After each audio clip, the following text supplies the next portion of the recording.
C'est parti, donc bienvenue à toutes et à tous. Donc on va commencer le TD3 donc sur le max de vraisemblance et le max a posteriori. Donc on va commencer à faire les exercices dans l'ordre. Il y a peut-être un exercice que je vais peut-être sauter dans un premier temps parce qu'il est assez calcul. Enfin, il y a pas mal de calculs un peu répétitifs à faire. Donc je trouve qu'il est moins intéressant. Et on va partir a priori du premier, qui n'est pas ça, qui est je vais me mettre là-dessus. Hop. Donc l'exercice numéro 15 sur le maximum a posteriori.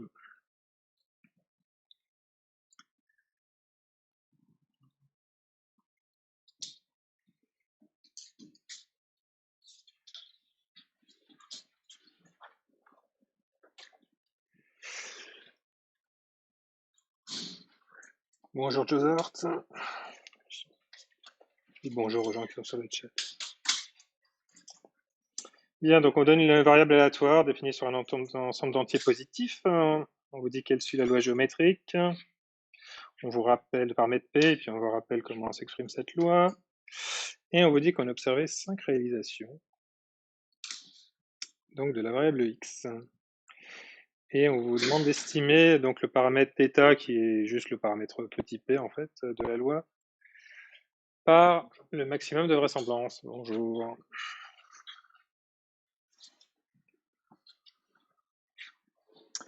Donc c'est parti.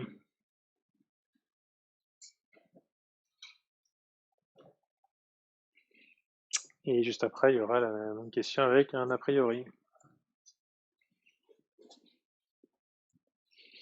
C'est parti, on écrit des choses. Ah, je vais vous distribuer les sujets peut-être. Parce que comme je l'ai fait à ceux de la semaine dernière,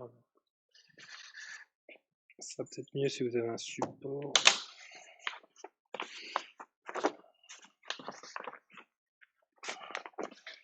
Hop. Merci.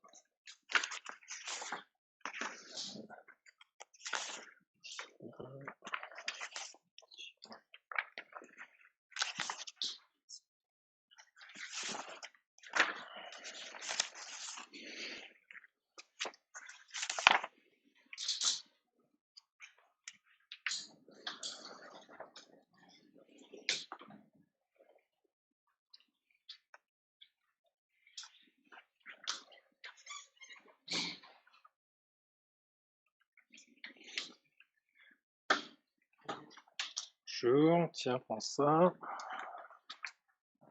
Merci.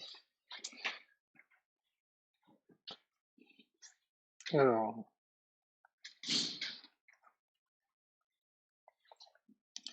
donc on vous demande de calculer la vraisemblance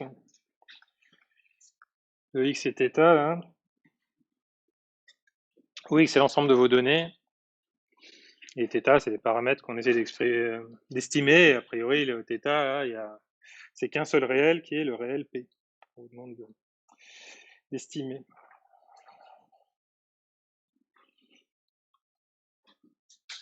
Donc c'est quoi la vraisemblance de x et de θ? Par définition, c'est la probabilité de x sachant θ, quoi.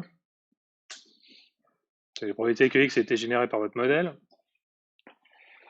Bon, a priori, on a combien de... x, là, il est constitué de combien de données? Là, on a 5. On a fait 5 expériences. D'accord.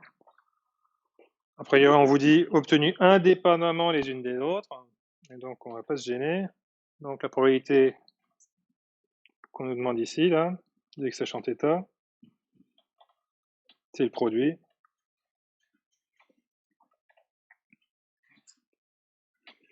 dp de x sachant θ et des xi sachant θ. Hein. Pardon? Bah, là, le vecteur x, là, c'est toutes les expériences, quoi. Donc la probabilité d'avoir cette suite d'expériences, comme elles sont indépendantes, c'est le produit des probabilités d'obtenir chacune des expériences qui sont là, quoi.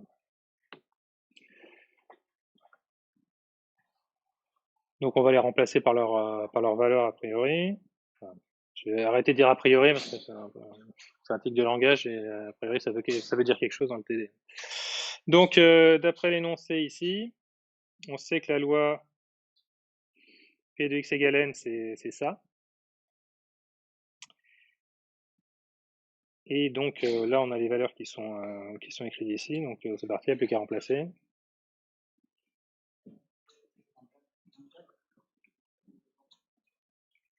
Donc on a des produits, là. Je change de truc. Donc d'après l'énoncé, là, ça nous dit que c'est 1 moins p puissance. Donc ici, c'est 1 moins θ. Je me permets de s'appeler θ. Puissance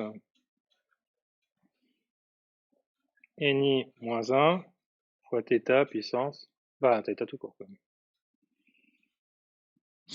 Avec les ni qui sont les différents éléments des valeurs qui sont là. Quoi qu'on aurait dû s'appeler xi en fait en réalité.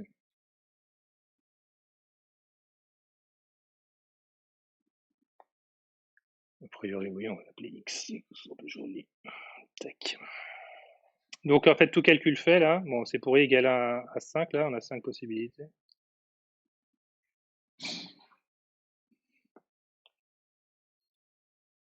Donc à chaque fois, c'était pour le 1 moins θ, on va tout calculer. Hein. 1 moins θ, c'est à la puissance. À chaque fois, c'est xi moins 1. Donc 4 moins 1, ça fait 4 moins 1, ça fait 3. Le moins 1, ça fait 1. Voilà, et on va multiplier tout ça ensemble, donc ça revient à les ajouter. Donc ça fait 3, 4, 4, 4 et 5, 9, 9 et 4, 13, 13 et 7, 20. Ouais, donc 1 moins θ puissance 20, θ puissance, bah, il y en a 5, hein, donc θ puissance 5. Bon, on essaye de maximiser cette vraisemblance. Donc qu'est-ce que vous proposez pour maximiser cette vraisemblance? On va estimer, on va calculer sa dérivée. Et regardez où est-ce qu'elle s'annule quand même, pour trouver les extrémums. Bon, alors si vous le faites directement avec ça, ça va marcher, hein. Mais plus simple, on va passer au log, exactement. Donc, log, la vraisemblance de x est θ. Qu'est-ce que ça va nous donner?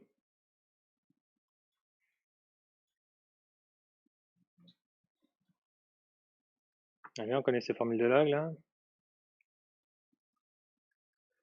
Oui, je t'écoute. Log d'un produit, c'est la somme des logs. Et log d'une puissance, sa puissance fois le log de l'argument, là. Parce que, bon, si vous vous en souvenez pas, c'est vite... 1 moins θ puissance 20, c'est 1 moins θ fois 1 moins θ, c'est le produit des 1 moins θ 20 fois. Quoi. Donc, comme s'il se transforme en somme, c'est la somme des machins, donc c'est bien 20 fois le log. Donc 20 fois log de 1 moins θ, et l'autre, plus 5 fois log de θ. Donc ensuite, on va dériver ce log likelihood. Hop, je vais mettre le ln. D de ln de L de x et de θ sur dθ. Alors, il n'y a qu'un seul argument θ, hein, donc il n'y aura qu'une seule dérivée partielle. C'est quoi la dérivée du log?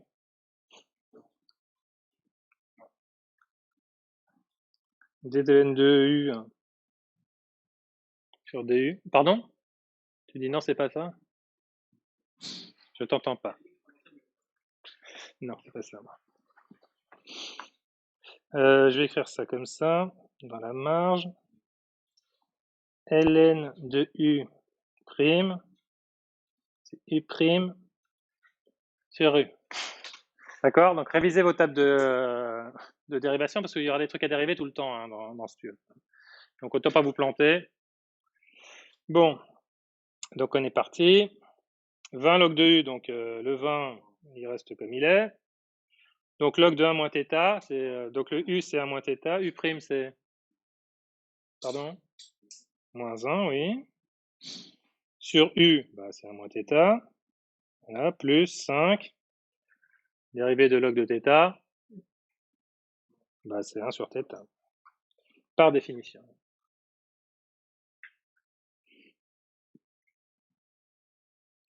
Donc on va réduire tout ça au même dénominateur.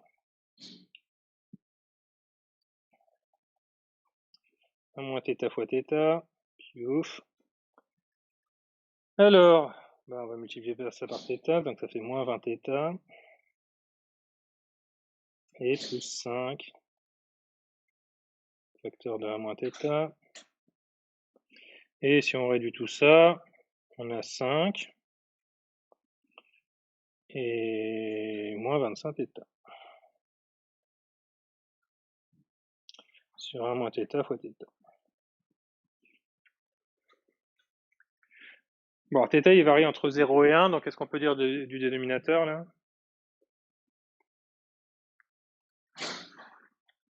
Oui, il est tout le temps positif. Voilà, donc on s'en fout. On va regarder que le numérateur, c'est une fonction affine qui va s'annuler en θ égale 1 cinquième. Donc égal à 0, c'est équivalent à θ égale 1 cinquième. Donc elle s'annule en changeant de signe, hein. A priori en passant donc de négatif au positif, hein. Ou le contraire, oui, négatif au positif. Et donc on a bien le maximum pour 1 cinquième. Donc là j'avais écrit θ, hein, donc a priori le maximum de vraisemblance c'est pour P égale 0,2, qui est juste combien ou 1 cinquième. Alors, Ryuv, tu m'avais dit quoi? 20 log de 1 moins θ plus 5. Il manque un moins dans ton truc, mais on y était presque. Parce que c'est moins θ, hein, donc quand tu le dérives, il y a un moins qui est. Ok, donc ça c'est bon pour la question 15.1. Donc la question 15.2, vous pouvez vous débrouiller tout seul maintenant. Donc on vous dit que avant le tirage d'échantillon, nous avions connaissance a priori d'un paramètre θ. Ce dernier suivait une loi de bêta de paramètres 4 et 5, et on vous donne que la distribution de la loi bêta, c'est proportionnel à θ puissance 3, 1 moins θ puissance 4. Estimer la valeur du paramètre à nouveau. Donc ça, c'est le maximum a posteriori. C'est là, pour la vraisemblance, on demandait à calculer la probabilité de x sachant θ. Là, cette fois-ci, on va calculer 15.2. Et ben, j'ai plus la place. J'aurais dû insérer un slide de plus. Je vais l'indiquer là.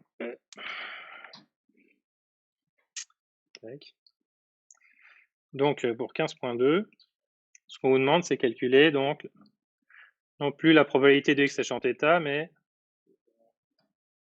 la probabilité, ouais. Bon, ça crée pi, ou parce que là, c'est plutôt une danse. Pi de θ sachant x, quoi. Cette fois-ci. Et on sait que ça, c'est proportionnel à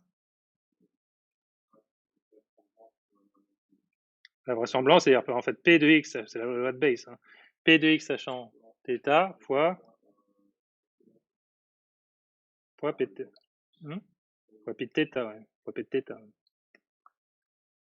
C'est proportionnel parce que là, il manque un. Normalement, ici, il y aura aussi un P de x, quoi. D'accord? Mais le P de x, de toute façon, il ne bouge pas. Donc, on le fait comme ça. Et effectivement, ça, comme tu le disais, ça, c'est la vraisemblance. Vraisemblance de x et θ fois pi de θ, là, qui nous est donné. Donc, remplacez votre expression de la vraisemblance, multiplié par l'expression de ce qu'on vous a donné de la loi bêta. Ça vous donne presque la même chose. Passez au log et regardez combien ça fait.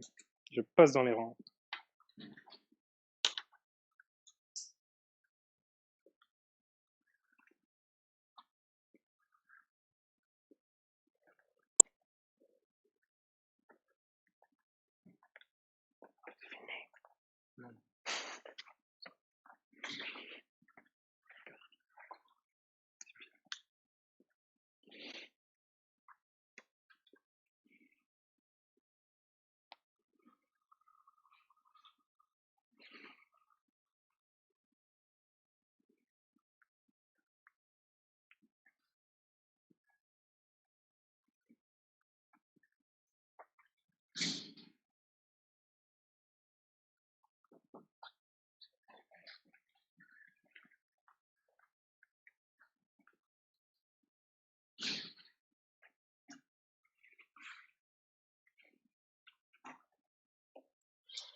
Ouais, je vous ai déjà donné le truc là. La vraisemblance, vous avez déjà la ligne au-dessus là, et puis le pi de θ, il est dans l'énoncé.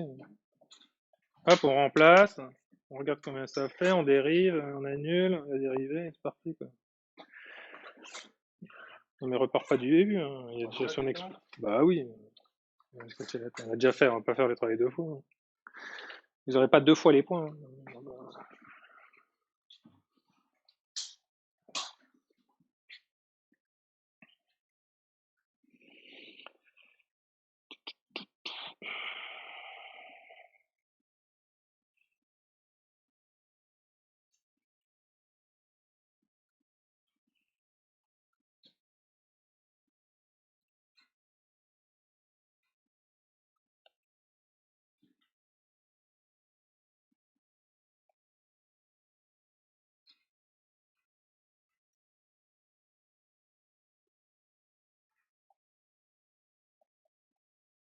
Alors, Ryu, ouais.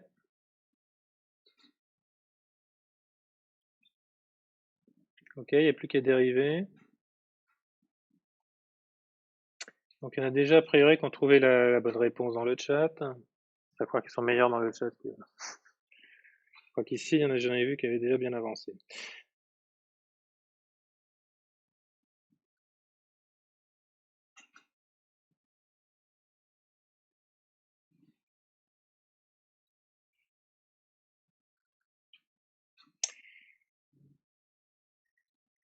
Alors, je sais plus ce que j'avais noté. P, j'avais noté comment? P ou pi? Ça change tout le temps.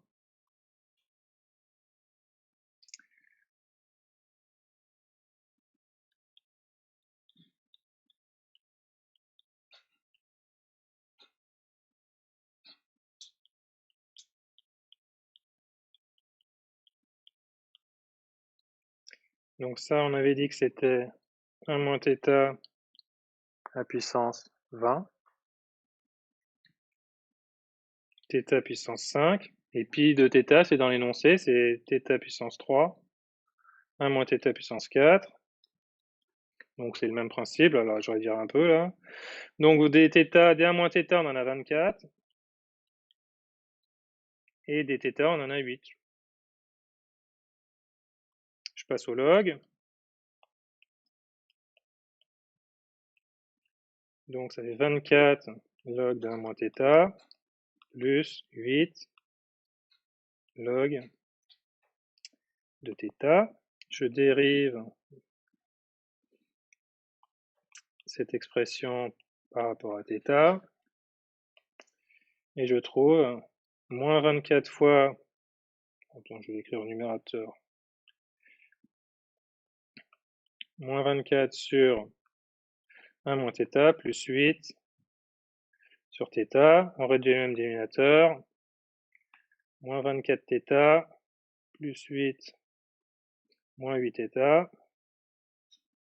sur θ1 moins θ, et donc ce qui nous reste c'est 32 moins 32 θ plus 8 sur θ1 moins θ, donc égal à 0, c'est seulement si. Donc le dénominateur, il est, a priori, il n'y a pas de problème. Si θ est différent de 0 et 1, tout le temps positif. Et c'est équivalent à θ égale 8 sur 32, c'est-à-dire un quart. Donc ici, on a un paramètre P là qui est égal à 0,25. Vous aviez trouvé ça? Sinon, qu'est-ce qui vous bloquait?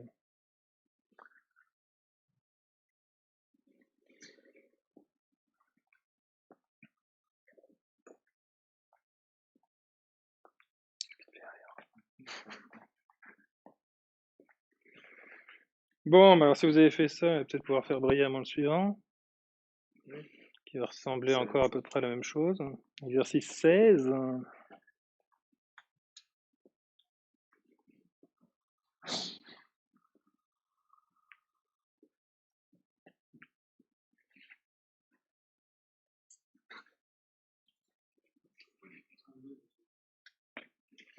Pourquoi 32? Parce que 24 θ, moins 24 θ, moins 8 θ, ça fait moins 32 θ, non?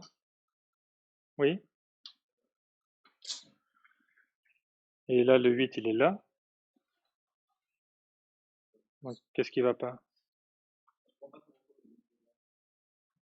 Ah, mais c'est 8 facteur de 1 moins θ. Le 8, il était déjà là. Puis j'ai réduit au même dénominateur, en fait. Le 8, là, ça, j'ai multiplié par 1 moins θ en haut et en bas.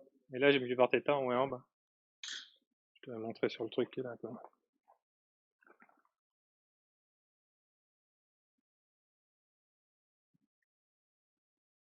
Attends, les dérivés, c'est les niveaux premier S, là. Réduire le même dénominateur, c'est un peu plus tôt que ça, quoi. Ok. Bon, donc exercice, bon, j'attends que vous finissiez de noter. Bon, exercice 16, on a une variable aléatoire qui suit une loi binomiale avec les paramètres k et θ, et on observe un échantillon x1 jusqu'à xn. On vous demande de calculer la valeur de θ par maximum de vraisemblance. Évidemment, on veut que vous fassiez exactement comme on vient de le faire ici, donc le prouver avec en calculant la dérivée, hein, mais pas inférer le résultat au pif, quoi.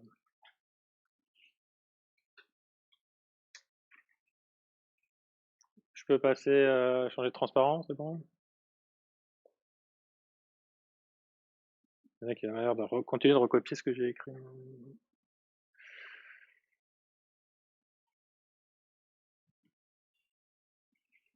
Bon, un échantillon de taille n. A priori, je pense que... Attends, je vais retourner dans mon truc, là. Hop.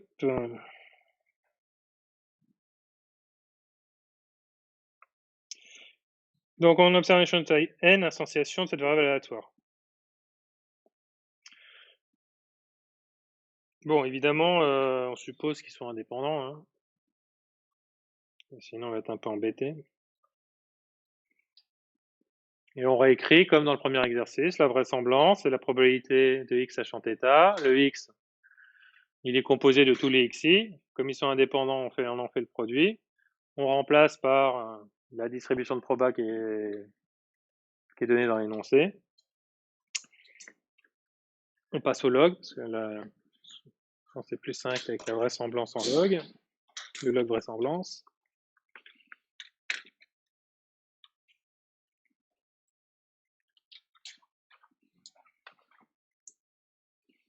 Mais c'est débuté exactement comme le premier, donc vous recopiez comme le premier.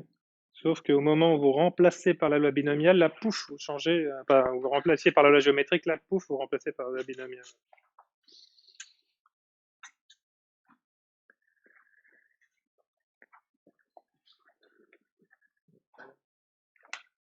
Oui, il faut la remplacer direct, hein. On va pas s'embêter. Pas un K. Mais θ, oui. Ok. Après, ah oui, oui, parce que là, oui, la loi binomiale, elle vous est pas donnée, donc vous la connaître. C'est comme le binôme de Newton, c'est comme le développement de A plus B puissance n.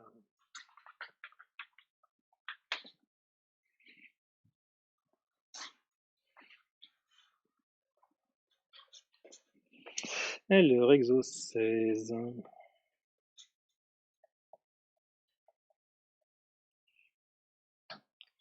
Blanc, blanc, blanc. Donc on a toujours vraisemblance.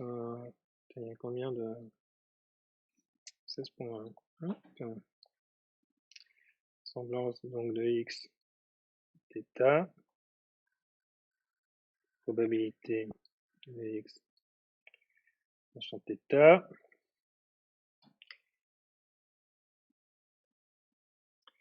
Donc a priori, x, là c'est toutes nos données, hein. Donc il est composé de n données, puisque ça vient de x1 à xn.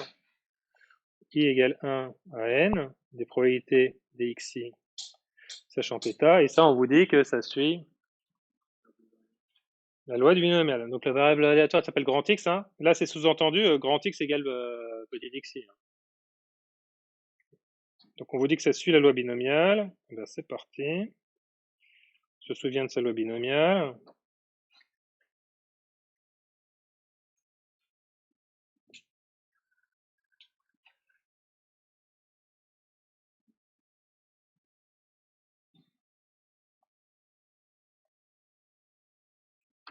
Alors P de x égale xi par le binomial. Donc on a le coefficient binomial là. On va avoir du xi et du 1 moins, enfin du θ et du 1 moins θ. Quoi. A priori c'est du θ en premier et du 1 moins θ ensuite, juste à mettre à la bonne puissance.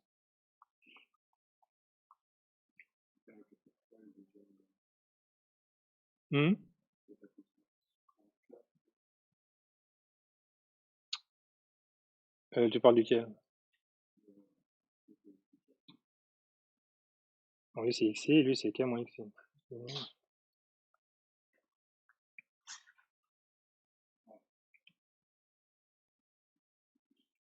Et là, le coefficient binomial,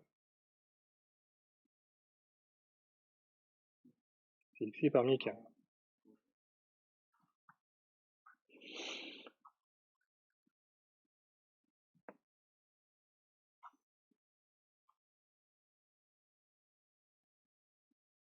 Donc ça, c'est par définition, le binomial.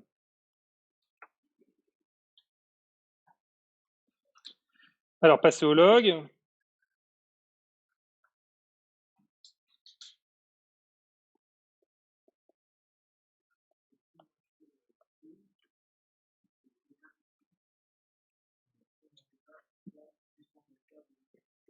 J'ai pas entendu. La probabilité là, c'est tout ça, oui.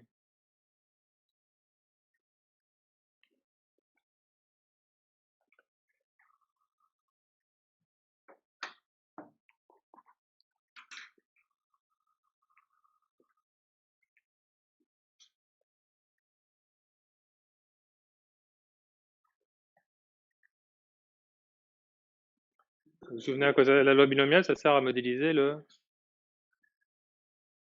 c'est plusieurs épreuves de Bernoulli, c'est le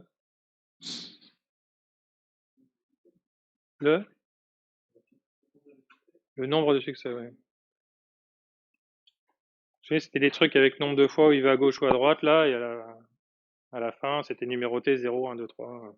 Donc 0 succès, tout à gauche, n succès tout à droite. Bon, on passe au log. Bon, j'écris log, parce que j'écris log, pour moi, c'est la même chose que ln, hein, mais ça change pas grand-chose, c'est juste une constante près. On va le corriger. S'il veut bien, il veut pas. S'il veut bien. Alors, j'ai remis du ln pour pas vous troubler. Hop. ln, l de x et de θ. Donc, le produit va se transformer en somme. Donc, sigma i égale 1 à n. Et en même temps, là, j'ai un produit de trois termes hein, qui vont se transformer en somme, évidemment, aussi. Donc, je vais avoir les xi, enfin les logs,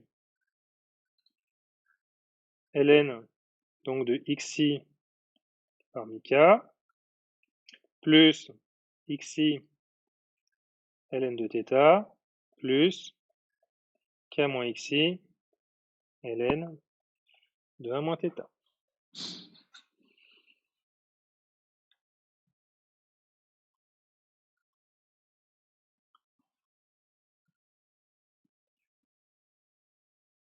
Alors, on va essayer de trouver voilà, ce qu'on va dériver ce machin-là.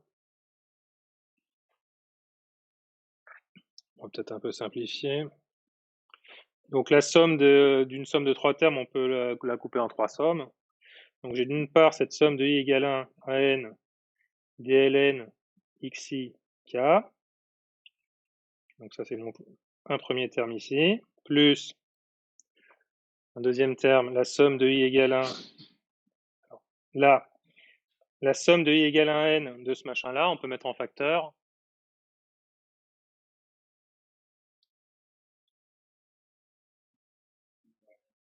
ln de θ. Donc, je vais le faire directement. Donc, c'est ln de θ, ensuite sigma dxi. Donc, toujours pour i qui va de 1 à n. Donc, ça, c'est le deuxième terme. Et le troisième terme, de la même manière, donc on a la somme, toujours de i égale à n de ces termes-là. Qu'est-ce qu'on peut mettre en facteur? ln de 1 moins θ. Et après, on va voir que la somme des k ici, ça ne dépend pas de i. Donc, ça fait combien? Somme du égale à n de k. Ça fait nk. Voilà, et puis reste là, on revoit réapparaître la somme des xi ici. Donc on est parti. Donc j'ai dit qu'on mettait log de 1 moins θ en facteur. Ce troisième terme, ln 1 moins θ. Et on a dit multiplié par nk plus sigma dxi.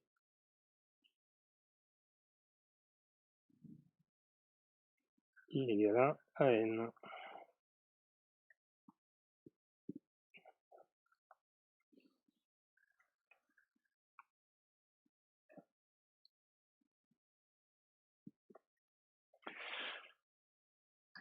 Donc j'essaie de maximiser cette vraisemblance.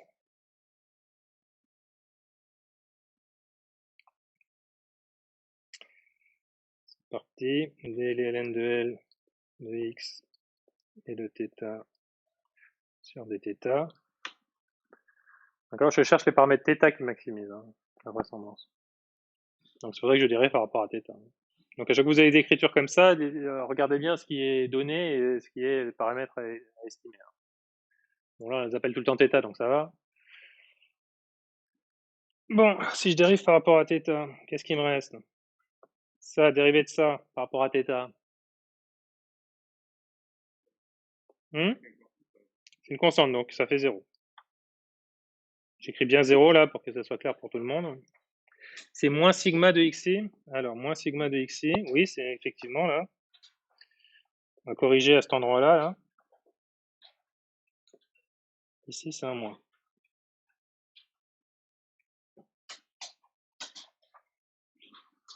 Corriger sur votre feuille. Donc, je reprends ma dérivée. Donc, la première dérivée, ça fait 0. La deuxième, on dérive par rapport à θ. Donc, avec le log à dériver par rapport à θ, le sigma, il reste le même. Donc, plus sigma dxi sur θ, ouais, quoi, sur θ. Et le dernier, bah, on a aussi un truc sur 1 moins θ, avec un moins 1 au-dessus. Et ça me donne sigma dxi. Bah, j'aurais peut-être mettre le moins, ouais, c'est pas important, je mets le moins ici. Hein. Attention, hein, il y a un moins. Puis l'autre, c'est la constante, nk moins sigma dxi.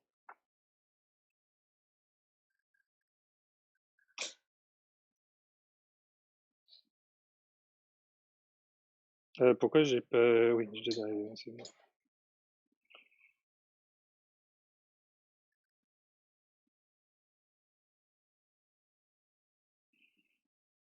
Bon, ce machin-là, on va essayer de l'annuler. Égal à 0. C'est seulement C. Donc on va faire comme tout à l'heure. On va réduire au même dénominateur. Donc, ça va être le dénominateur commun, c'est θ moins θ. Là, je multiplie en haut et en bas par 1 moins θ. Bon, en bas, c'est déjà fait. Donc, ça fait 1 moins θ sigma dxi. Voilà, je prolonge un peu ça. Et pour l'autre, c'est juste multiplié par θ. Moins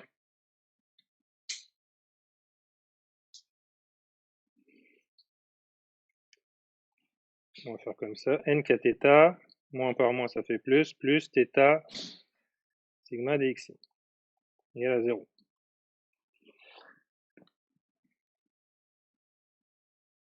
Alors, dénominateur, il s'annule pas. On prend des θ qui sont compris entre 0 et 1 strictement.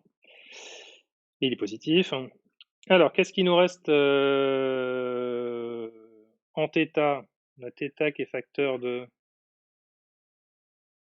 Là, j'ai un moins sigma dxi ici, moins nk ici, et sigma dxi ici. Donc les sigma dxi, ils s'annulent. Il me reste plus que nk.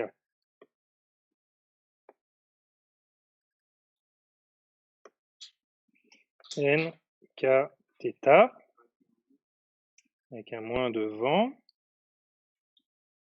Et les constantes, j'ai un sigma dxi ici, et c'est tout. Donc plus sigma dxi, égale 0, hein, donc équivalent à ce que je cherche, c'est θ. θ égale sigma dxi sur nk.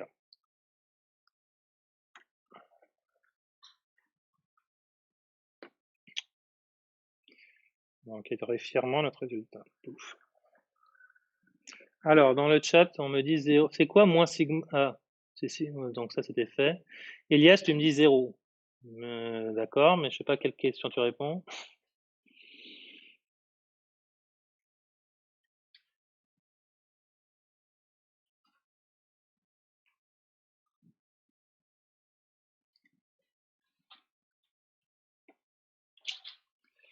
Alors, il y a une question suivante. Est-ce que j'avais laissé la place? Même pas, j'ai l'impression que je vais tout. Ah, c'est 16-2.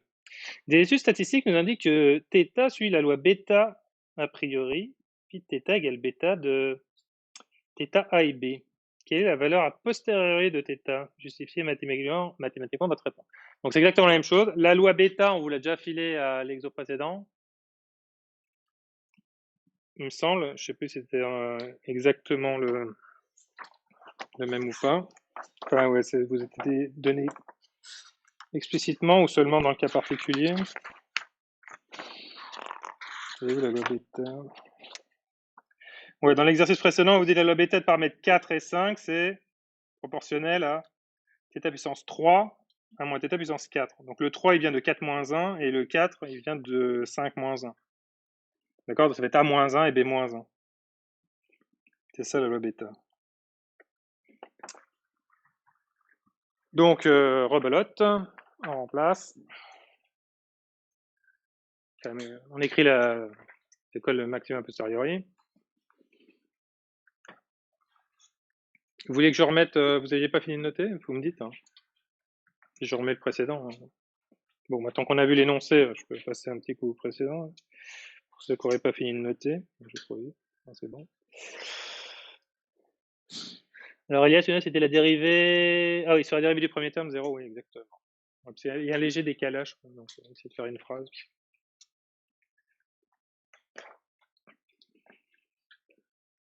Allez, on est parti. Je reprends le 15.2 là. 15.2, qu'est-ce qu'on a écrit? Hop, on a écrit ça. C'est la vraisemblance fois l'a priori. D'accord? A posteriori, vraisemblance fois a priori. Comme dans l'exercice précédent. Pardon? Oui, bah comme tout à l'heure. Tout à l'heure, on a pris la vraisemblance, la formule de vraisemblance qu'on avait, on l'avait multiplié par l'a priori qui était une loi bêta aussi. Là, on a une autre vraisemblance, on l'a multiplié par la loi bêta qu'on nous suggère ici, que de paramètres A et B. C'est le même exercice, sauf que là, les paramètres sont... c'est des valeurs, des inconnus, mais sinon, c'est la même chose. Hein.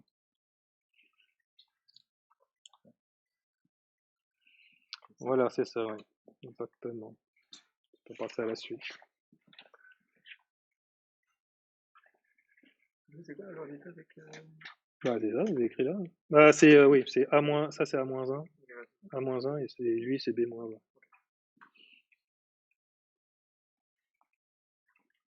C'est juste proportionnel à ça, parce que, a priori, là, les données, il faut la normaliser pour que là, ça soit 1.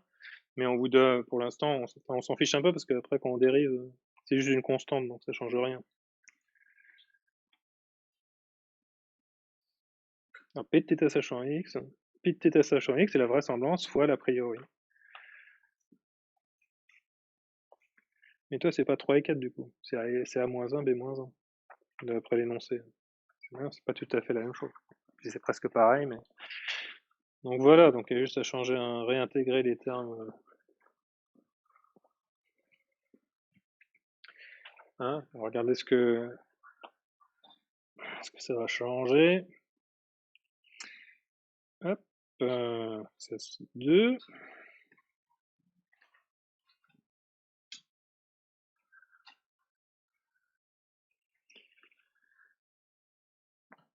Donc on vous dit que pi de θ, ça suit une loi bêta.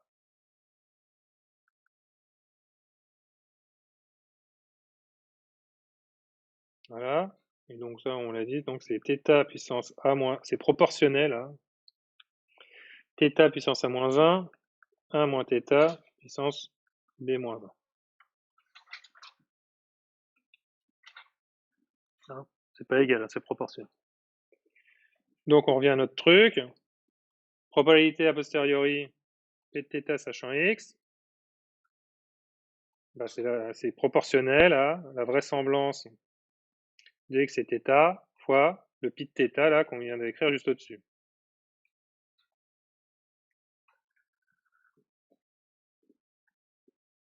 D'accord? Donc très souvent on vous demandera c'est quoi le maximum de vraisemblance, hop, vous calculez, après on vous dit un expert a dit que blablabla, avec un a priori comme ça, qui sera le pi de θ, et après, donc pour le maximum a posteriori, bah, vous multipliez juste votre vraisemblance par l'a priori que l'expert a donné, et vous refaites le même travail.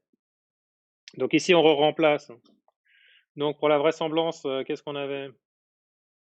Le produit de i égale 1n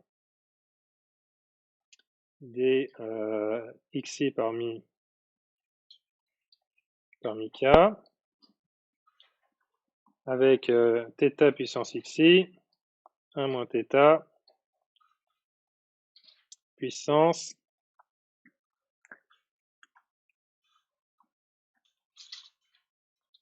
k moins xi.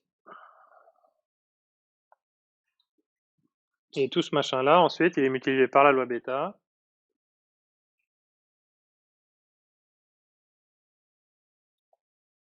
Donc écrit au-dessus, θ à moins 1 moins θ, b moins 1.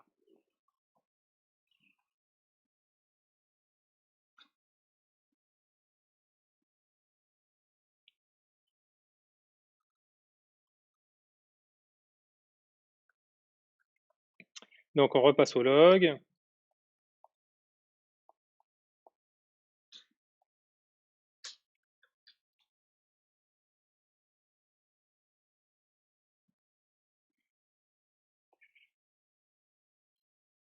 Non, enfin pas proportionnel, c'est égal, mais c'est avec une constante près, quoi. On va pas s'emmerder.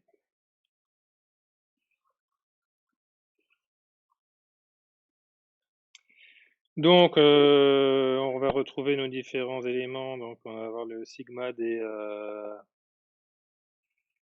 la somme des logs des xi parmi k, plus, qu'est-ce qui est en facteur de θ?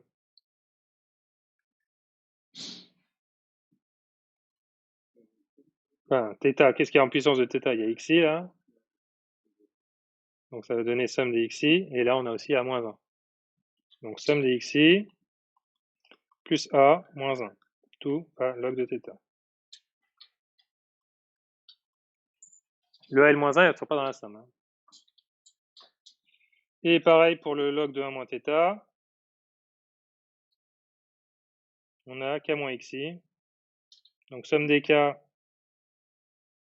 nk, moins somme des xi, bah, somme des xi. Et plus b moins 1. Log de 1 moins θ.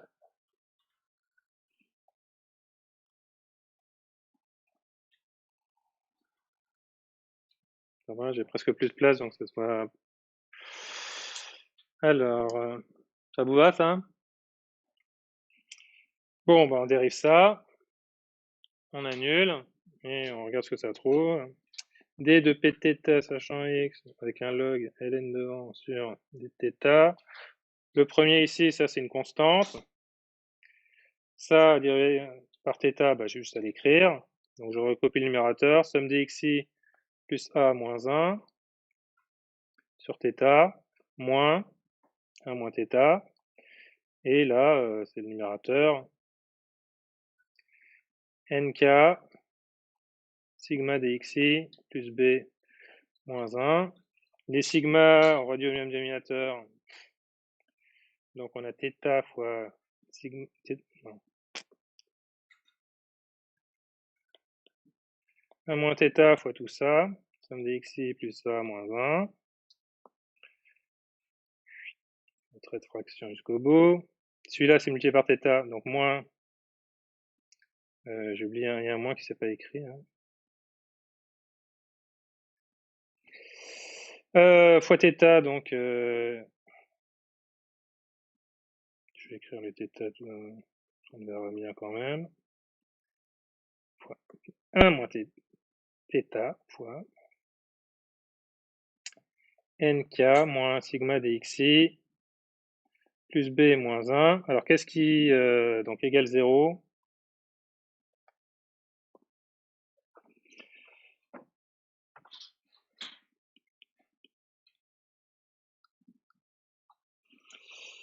Donc sur θ moins θ. Bon, alors qu'est-ce qui s'élimine?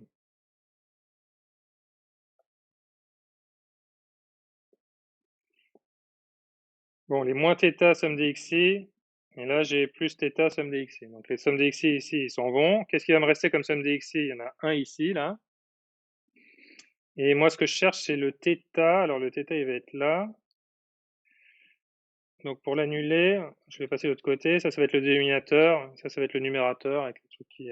bon, on va écrire l'intermédiaire. Qu'est-ce qui va nous rester? Donc le θ somme dxi il dégage et le reste. Et θ moins 1. Donc les moins 1 aussi ils vont dégager. Je peux les trouver. Bon, hop, on remplace. Donc sigma d. Là, si je distribue. Sigma dxi plus a. Donc ça c'est la multiplication par la constante. Moins 1.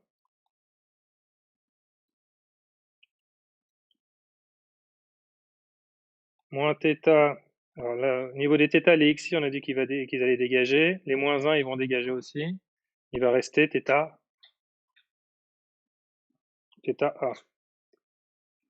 Donc là, il reste θ a. Et pour l'autre, moins θ facteur de... Bon, θ nk, il est là. Θ somme des xi dégage, il restera moins θ b. Donc, égale 0, on s'en fout du dénominateur. Donc, je refactorise par θ. Donc, θ facteur de... Ils sont tous négatifs. Donc, moins θ facteur de a plus b plus 1. Plus somme des xi. Qu'est-ce qu'il nous reste encore? Plus a moins 1. Il n'y a pas de b. Plus a moins 1. Et donc, θ égale... Il manque un truc? Ah, le nk aussi. Je vais la rajouter ici. Plus, moins, il est déjà en moins, plus nk. Donc, θ égale somme des xi plus a moins 1, le tout sur nk plus a plus b plus 1. Hop! Et il y a un petit problème.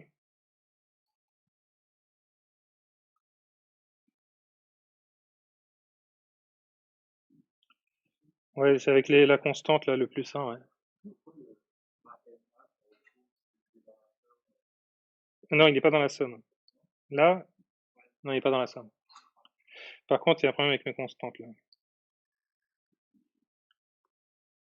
Parce que là, sur la division, a priori, avec ce petit plus 1, là.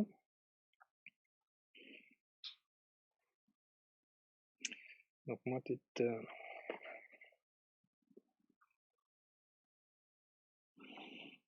Non, ça fait moins 2θ. Hein. Moins θ, là, quand je distribue, c'est moins θ fois, c'est plus 2, là. Ça fait plus 2θ. Et là, enfin, moins, là, ça fait plus 1θ. Et là, ça fait aussi plus 1θ, quoi. Donc, là, ça fait plus 2θ. Donc, ici, c'est moins 2, là.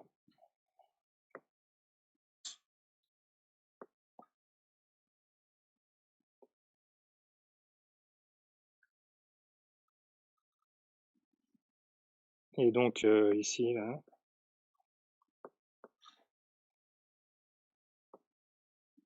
moins 2. Voilà. Comment ça au-dessus? Ah, c'était moins, c'est moins 1 là. De quoi?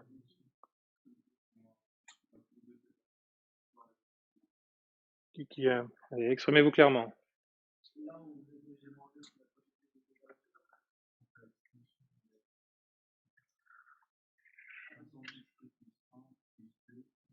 Vous pouvez me dire quelle ligne? Celle-là? Ah, si j'ai pas corrigé cette ligne-là, je vais montrer à tout le monde qui sont dans le chat. Donc j'ai pas corrigé cette ligne-là parce que là j'avais laissé a priori sur mes états. Mais ça c'était les constantes, ok. Et j'avais dit qu'elle s'annulait alors qu'elle s'annulait pas, c'était ça. NK moins θ B moins θ et moins de plus de θ.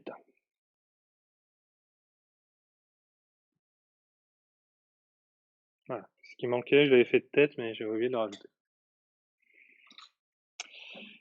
Piouf! Et ben voilà, on va pouvoir passer à l'exercice 17 a priori. Max de vraisemblance. Je laisse noter celui-là. Je vous laisse prendre connaissance de l'exercice 17. Qui a priori risque d'être encore la même chose, sauf que cette fois-ci on a plus qu'un paramètre. Donc la différence c'est qu'on a plus qu'un paramètre. La loi est beaucoup plus simple, mais c'est encore une loi différente, donc ça va être peut-être un peu vous déstabiliser, à voir. Et donc ça se présente toujours de la même façon. Hein. Donc on vous dit estimer le maximum de vraisemblance. Ensuite on vous dit qu'il y a un expert qui dit qu'il y a un a priori sur la distribution des paramètres, et donc déterminer le maximum a posteriori.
Donc dans une urne se trouvent des boules de couleurs différentes, rouge, bleu, vert, jaune. On ne connaît pas la quantité de boules dans l'urne et la proportion des différentes couleurs. Et on a un variable aléatoire X et je fais un tirage dans l'urne et je regarde sa couleur. Et donc on se propose de représenter la distribution de la probabilité de X par une distribution catégorielle de paramètres PR, PB, tout ça. Là. Donc la probabilité de tirer un rouge, c'est PR, la probabilité de tirer un bleu, PB, etc. Et on a bien entendu, toutes ces probas sont positives et elles somment à 1. Donc on peut en déduire aussi qu'elles sont toutes plus petites que 1, forcément. Donc afin d'estimer les paramètres, on a tiré avec remise un échantillon, voilà, donc on a fait des stats, des boules dans l'urne et on a observé les couleurs qu'on a transmises dans le tableau suivant. Donc c'est un tirage avec remise, donc après les tirages sont indépendants. Et on a obtenu ça.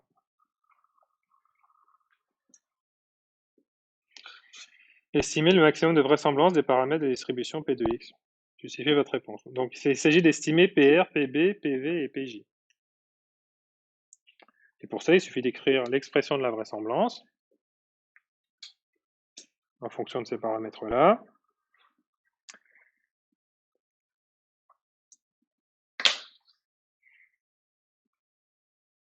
et de l'échantillon qui a été tiré ici, qui sont indépendants. Donc la vraisemblance que le modèle ait généré ces données-là, ça va être le produit de que chaque tirage ait été obtenu.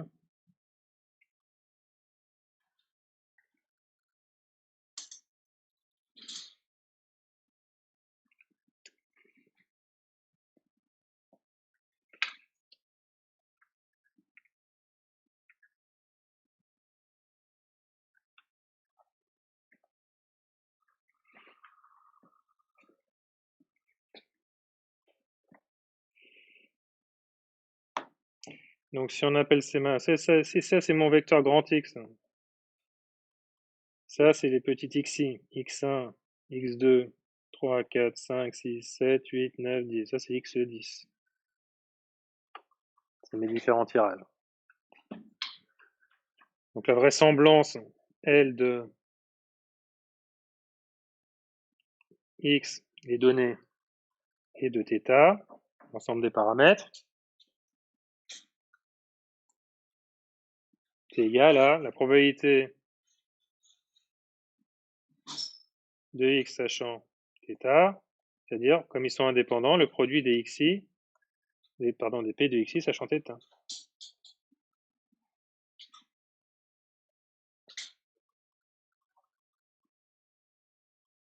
Et à chaque fois, xi, hein, il vaut, là, pour x1, il vaut rouge. Probabilité de rouge, sachant le modèle, c'est qui?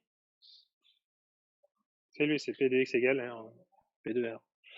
Donc du coup, si on met le maximum de vraisemblance, donc, ça pourrait s'appeler comment la question? Exo 17, 17, hein.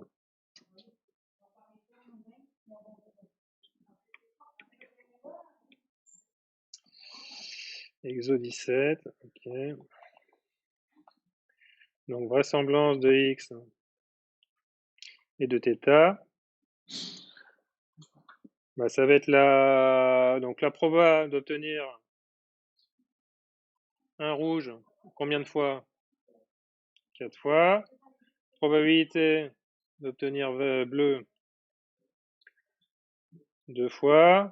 Et ensuite vert 3 fois. Et enfin jaune une fois. Donc si on remplace, hein, PR4, PB carré, PV puissance 3, PJ. Alors, donc ça c'est nos différents paramètres. Comme d'hab, on va passer au log, ça facilite les dérivés. Log de L, X et θ, c'est 4 log de PR, plus 2 log de PB, plus 3 log de PV, plus log de PJ.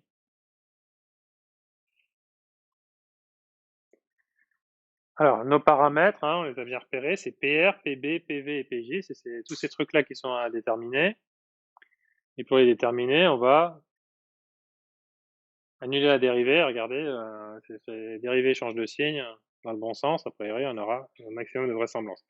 Alors, il y a un petit truc à faire avant, c'est d'après les contraintes qu'on avait, les 4 variables là, elles sont liées. Hein.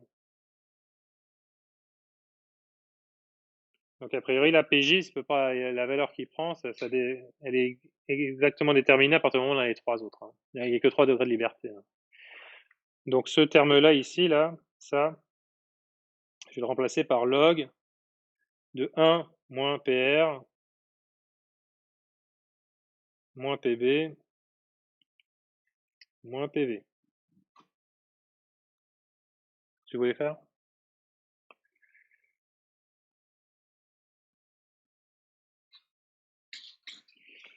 Donc on a combien de dérivées partielles à écrire là maintenant?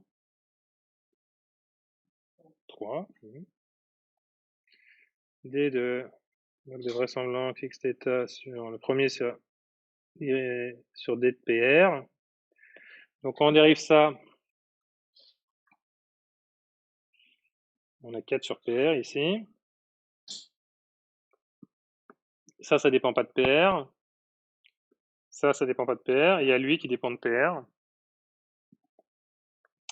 Et donc, ça va faire moins, s'il est en moins. Et il est une seule fois, moins 1 sur 1 moins PR moins PB moins PV.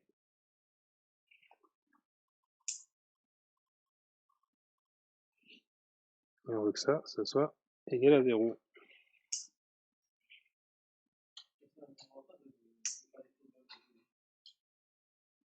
Le problème, c'est que comme ils sont liés, on va avoir, comme, en fait, PJ dépend des autres, quoi. Donc on va se planter sur les dérivés, quoi.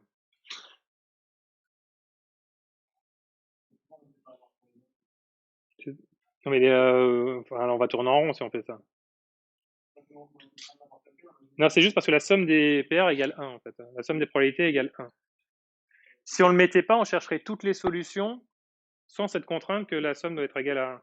Donc on trouverait plein d'autres solutions, en fait. On trouverait une infinité de solutions. Donc là, on contraint le nombre de solutions, quoi.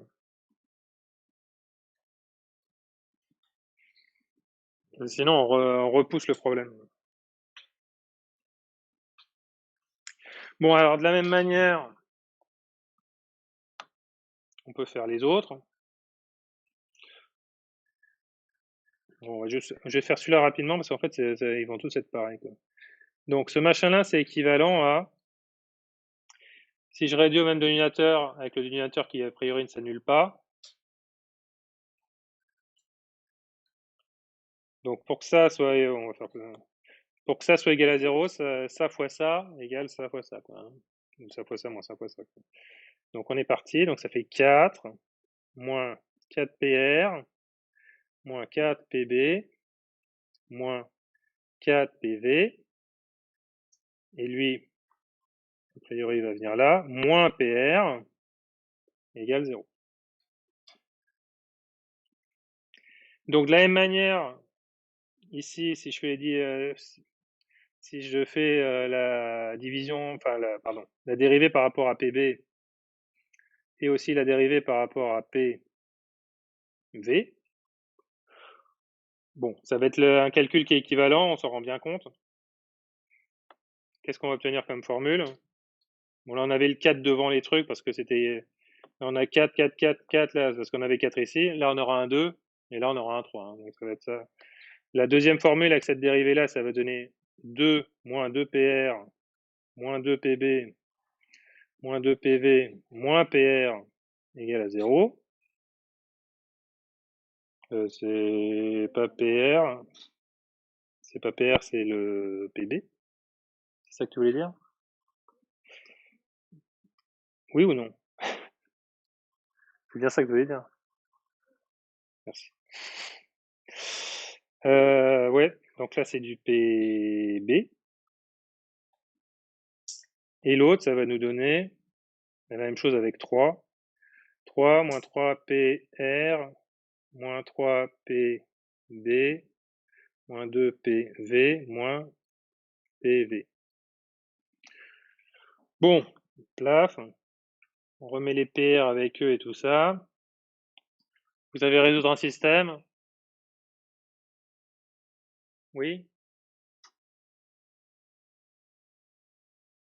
Bah, si vous dites non, je le fais, mais si vous dites oui, je le fais pas, quoi.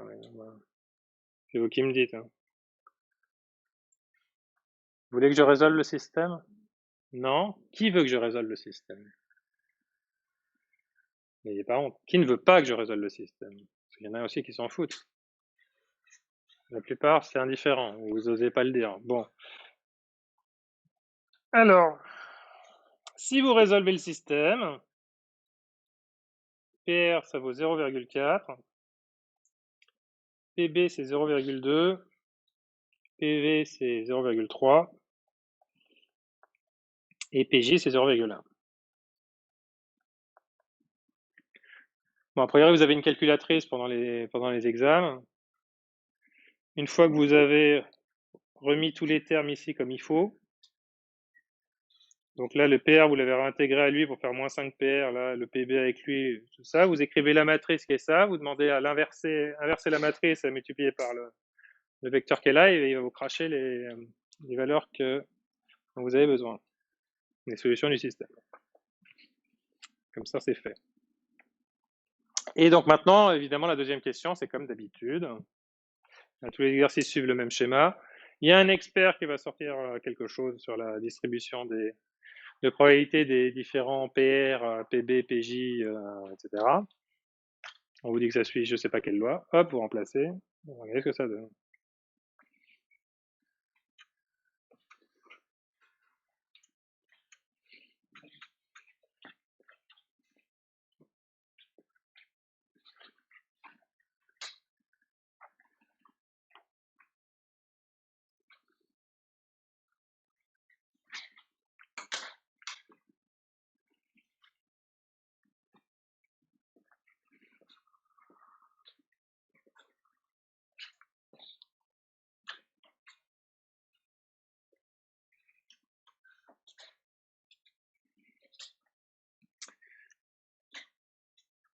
Ah oui, ça suit une loi gamma.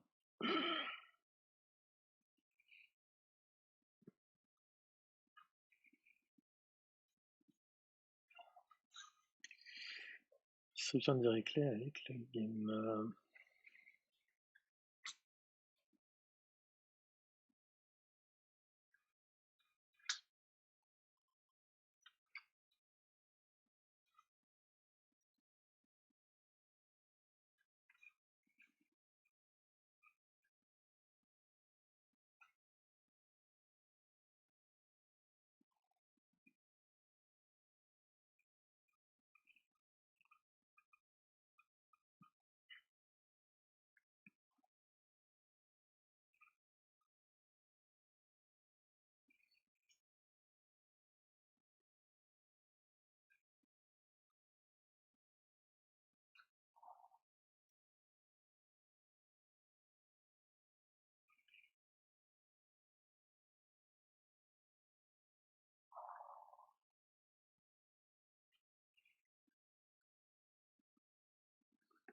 Hop, donc je peux avancer.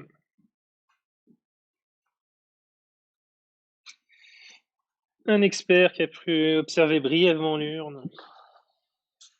Une information a priori sur la distribution des couleurs.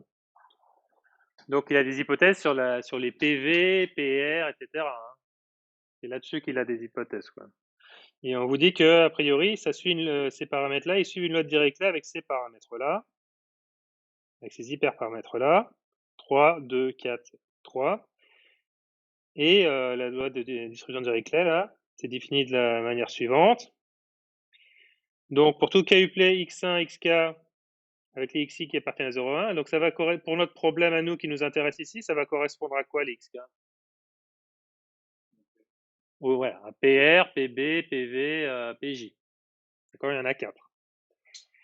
Donc pour tous ces machins-là, sachant qu'on a la somme de ces trucs-là qui vaut 1, évidemment, hein, on l'a déjà dit, la distribution de Dirichlet, c'est ça. Bon, alors ce qui va nous intéresser là-dedans, puisque comme on calcule à chaque fois des maxima de vraisemblance ou maxima a posteriori, c'est qu'on multiplie par une constante, ça ne change rien, ça ne change pas le maximum. Qu'est-ce qui est constant là-dedans?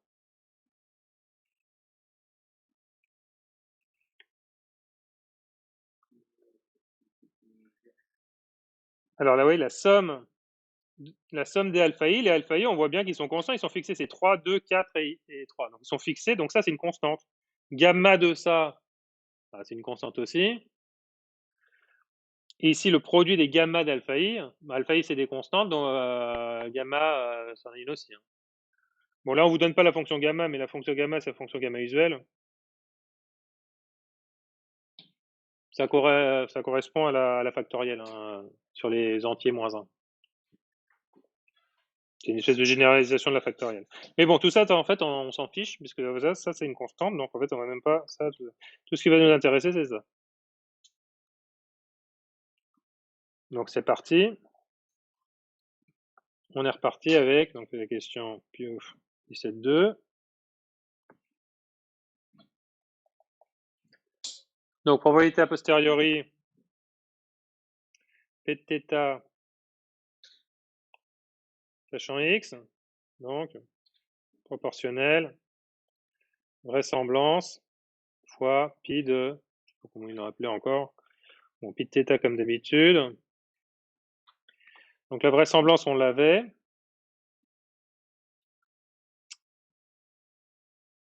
C'est P4, P2, c'est ce produit-là, là, qui est ici, là. 4, 2, 3, 1, là. Et rouge, bleu, vert, jaune. Donc, probabilité de rouge puissance 4, probabilité de bleu à la puissance 2, probabilité de vert à la puissance 3, et probabilité de jaune. Ça, c'était la première question. Et hop, et ce machin-là, on le multiplie par, on nous a dit notre a priori sur Dirichlet. Donc, c'est des produits. Donc, xi, on a déjà dit que c'était les PV et tout ça, à la puissance alpha i moins 1. Les alpha i, c'est ceux-là. Donc, à chaque fois, on prend un de moins. Donc, ça fait rouge puissance 2, bleu puissance 2, puissance 1, pardon, vert puissance 3, et jaune puissance 2. Ça va? Hein, c'est écrit là. Donc, hop, je recommence le bleu. Probabilité de rouge, ça nous donnait, c'était 3, 3 moins 1, 2. Voilà. Probabilité suivante, c'est probabilité de bleu de moins 1, ça fait 1. Probabilité de vert 4 moins 1, ça fait 3. Et probabilité de jaune, c'est 3 moins 1, ça fait 2. Voilà. Donc on remet tout ça dans un seul truc. Donc probabilité de rouge, 6. Probabilité de bleu, 3. Probabilité de vert, 6. Probabilité de jaune, 3. Et là, qu'est-ce qu'on fait? On refait les dérivés partiels par rapport à chacun des trucs. On n'oublie pas de remplacer PJ par 1 moins PR moins PB moins PV. On passe au log, on fait les dérivés partiels, on résout le système. Donc je vais vous laisser ça en exercice et une fois tous les calculs faits, vous allez trouver que probabilité de rouge, c'est 1 tiers. Probabilité de bleu, c'est 1 sixième. Probabilité de vert, c'est 1 tiers aussi. Et probabilité de jaune, c'est 1 sixième.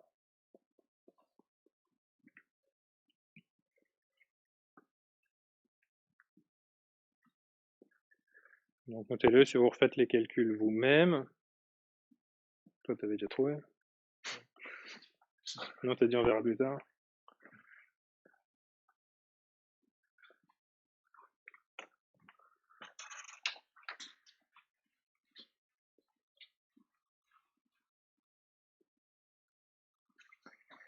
Alors, pas de questions dans le chat non plus. Alors, 18, toujours maximum a posteriori, maximum de vraisemblance. Après, on a loi exponentielle et maximum a posteriori, loi géométrique, maximum de vraisemblance, et ensuite le naive Bayes. Juste savoir le truc qui contre-plombe. Ah oui. Bon, alors le 18, il faut dessiner des tableaux avec 150 millions de valeurs à l'intérieur. J'aime autant vous dire que ça me passionne pas. Donc, je propose qu'on saute le 18 en attendant pour faire les autres, quoi. Je sais pas ce que vous en pensez, parce que c'est typiquement le genre d'exercice que je préférais faire sur machine.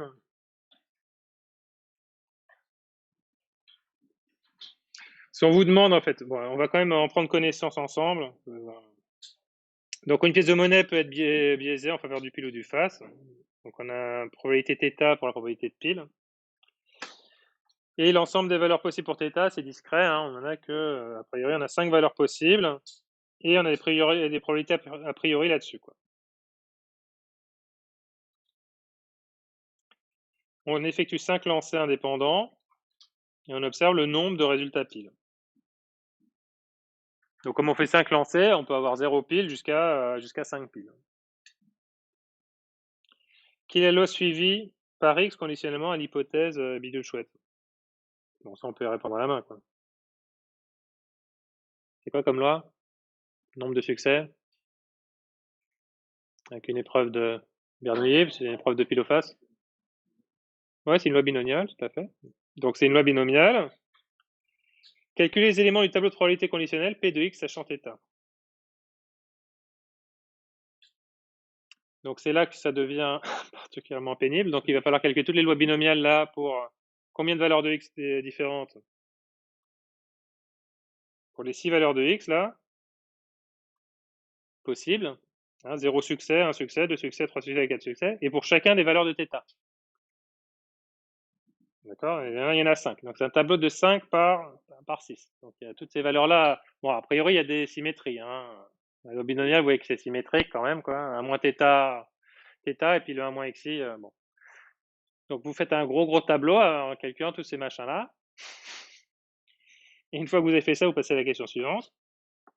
Je vous dis, on corrigera si on a le temps après, mais j'ai peu d'espoir qu'on ait le temps. Voilà. Et donc une fois que vous avez les probabilités, a priori, là c'était les x sachant θ, on vous demande c'est quoi les probabilités, la probabilité de la loi jointe, la probabilité jointe. Bah, il suffit de multiplier par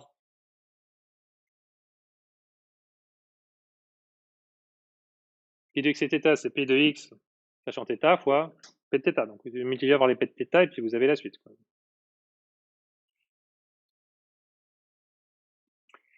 Question suivante. Qu'est-ce qu'il vous demande après? Les pi de θ, vous les avez après.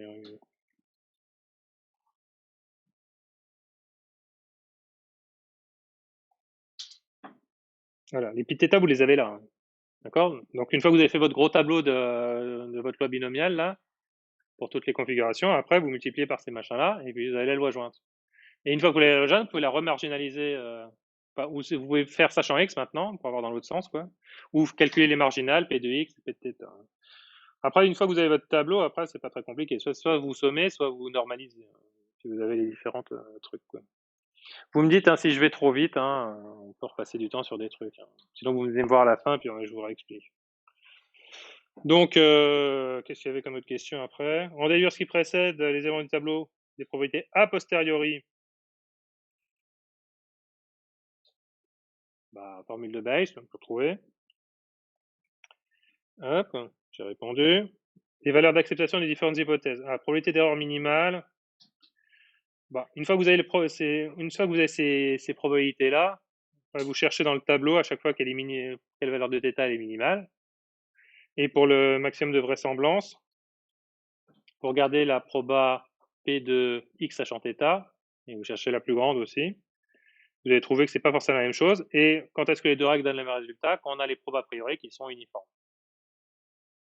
D'accord? Bon, comme il est un peu fastidieux, parce qu'il y a pas mal de calculs à faire, on va le faire un peu plus tard, si on a le temps.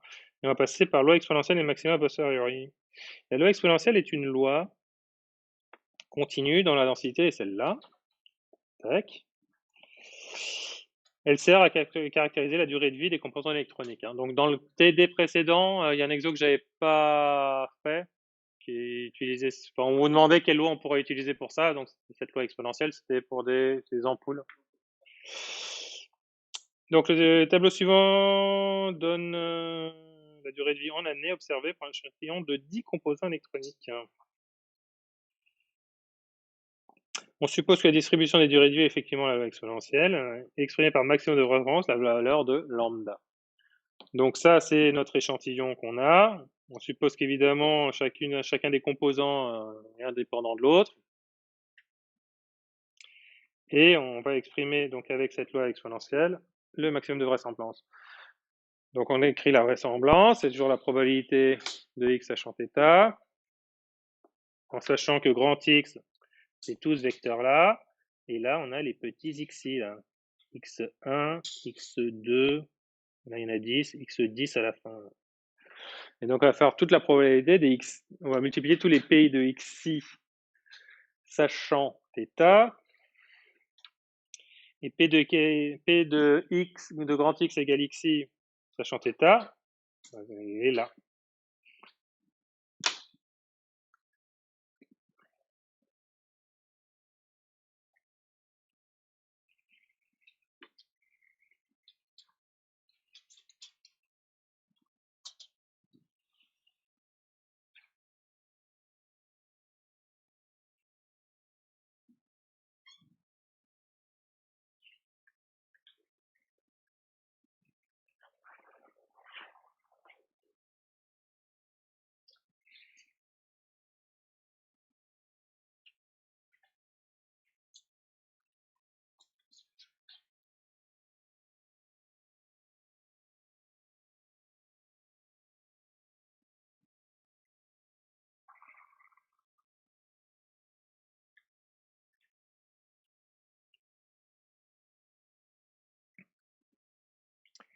passe dans les rangs.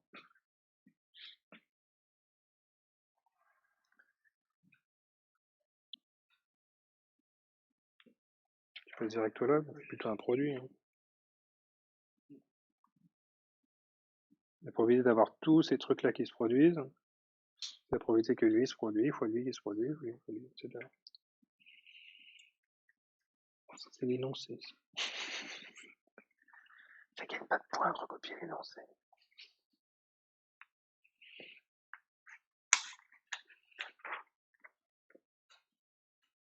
Oui, le produit des P de xi sachant θ. Voilà. Grand X, c'est tout le tableau. Comme c'est tout la probabilité d'avoir observé tous ces résultats d'expérience et le produit, comme ils sont indépendants de chacun. La probabilité de chacun. Voilà. C'est bon? Oui, oui, c'est ça. Ouais. Tu passes au log, ouais. Sur le... Je sais pas pourquoi, parce qu'en fait, on enlève... Enfin, on n'enlève pas la constante ici. Parce qu'en fait, si on cherche un maximum. Et donc, le maximum, si j'ai une fonction f dont le maximum est quelque part, si je multiplie cette fonction f par 32, le maximum ne va pas changer d'endroit. Okay. Elle va juste se dilater de 32 à... Et si on passe au log en plus, quoi, ça va être ça va être plus log de cette constante, c'est les multiplicatives. Et comme elle ne dépend pas des paramètres, quand je vais dériver le log, elle s'annulera.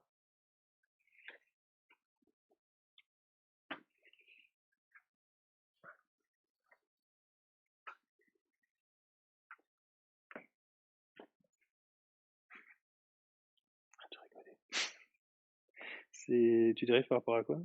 Je sais pas. Mais parle en anglais, ça ne me dérange pas.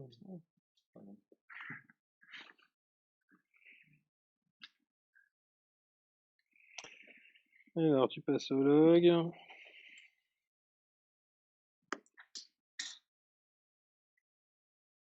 Mais pourquoi il n'y a pas de log?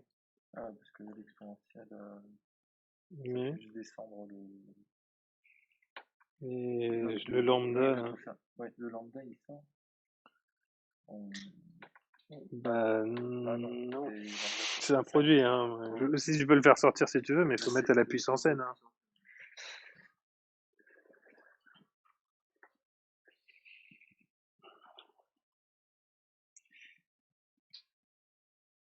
Alors, exo 19. 19.1. On suppose que la distribution du résidu gna suit la exponentielle. Ok. Donc, vraisemblance de x c'est θ. C'est probabilité de x sachant θ.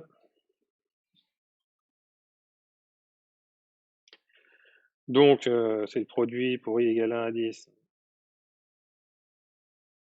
dp de xi sachant θ. Et on sait que ces machins-là, c'est dessus des lois exponentielles.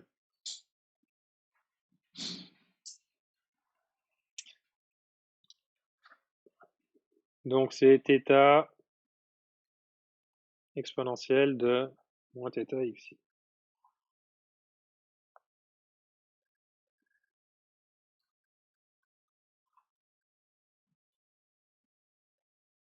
Donc, si on passe à la log likelihood, là, la log vraisemblance,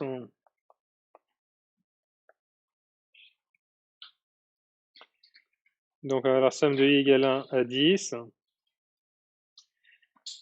des log de θ plus log de l'exponentielle de moins θ xi, ça a donné moins θ xi. C'est la somme de tout ça. Donc c'est une somme, on peut la distribuer la somme. La somme des logs de 0 ici, les logs de θ, pardon, il y en a 10, donc c'est parti. 10 log de θ, et l'autre, bah, on peut factoriser le θ et faire ici la somme des xi. Voilà.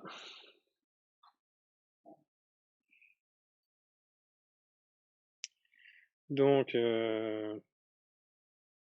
ça c'est fait. Bah, on va la dériver. D de log de L de x et de θ sur les paramètres c'est θ.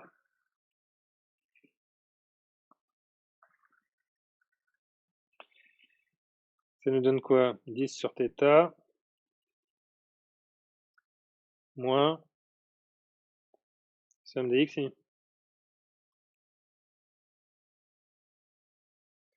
Égal à 0. C'est seulement si. Ça va être somme des xi, 10 sur somme des xi.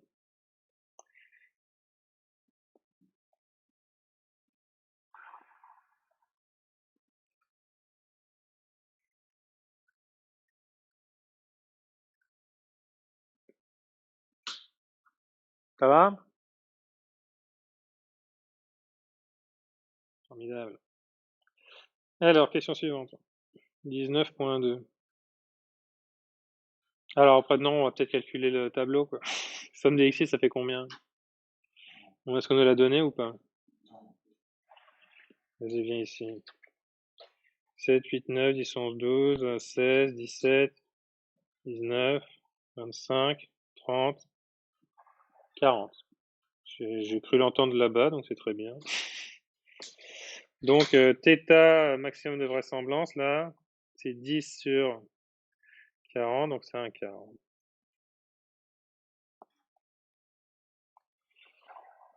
Paf. Après discussion avec un expert en électronique, il y a un a priori sous la forme de la loi gamma. Donc l'a priori, c'est l'a priori sur mon θ qui est là, quoi. Donc on a un a priori sur le θ. Parce qu'en fait, quand on calcule le maximum de vraisemblance, en fait, c'est comme si on fait aucune hypothèse sur θ, donc on dit que θ est uniforme, en fait, quoi. Mais quand il y a un expert, lui, il dit pas que c'est uniforme, sinon on a déjà fait le travail. Le maximum a posteriori, c'est la même chose que le maximum de vraisemblance. Donc lui, il dit que ce θ ne suit pas un truc uniforme. Et donc là, nous, il nous dit que ça suit une loi gamma, c'est ça? Ça parle d'une loi gamma de densité 1 sur gamma de 5, x4, e-x. Estimé par maximum a posteriori la valeur de lambda.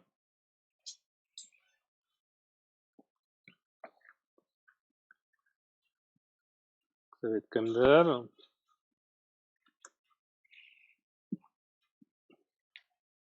C'était bon, c'était recopié ou pas? Vous me le dites, hein, je reviens en arrière, c'est pas un souci.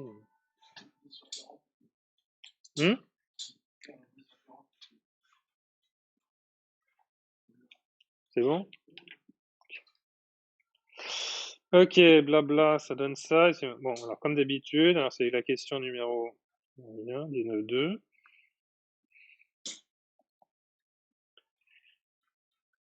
P de θ sachant x, proportionnel à vraisemblance x θ fois pi de θ, là.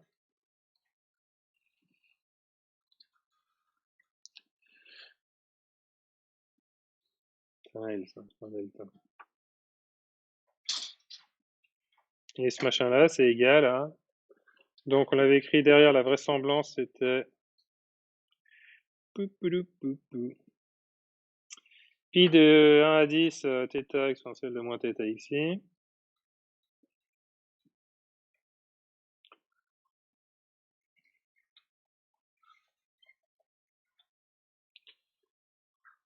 Θ exponentielle de moins θ ici. Donc ça, c'est vraisemblance. Et l'autre, il y a juste à écrire. Donc d'après l'énoncé, c'est 1 sur gamma de 5. Donc c'est factoriel 4, quoi. Θ puissance... qu'est-ce qu'il y a écrit? X puissance... Ouais, X puissance 4. Donc le X là, c'est enfin, qui est-ce qui suit cette loi gamma? C'est θ. Donc on remplace X par θ. Donc c'est θ puissance 4 fois, je ne l'ai plus, exponentielle de moins X. Donc exponentielle de moins θ. Voilà, voilà. Bon, on sent que le 1 sur gamma θ, on n'en aura pas besoin pour le maximum, c'est juste une constante multiplicative qui se transforme en constante additive dans le log, et quand on le dérive, elle dégage. C'est dérivé au zéro. Et donc il va nous rester tout ce monde-là. Alors c'est parti, log de pθ sachant x. Donc c'est la somme égale 1 à 10 de log de θ plus, non, moins, ça n'a pas changé depuis tout à l'heure, moins θ ici. Donc on a cette somme-là, plus, donc lui, bon, je vais le mettre, mais on va très vite s'en fiche, plus 4 log de θ, moins θ.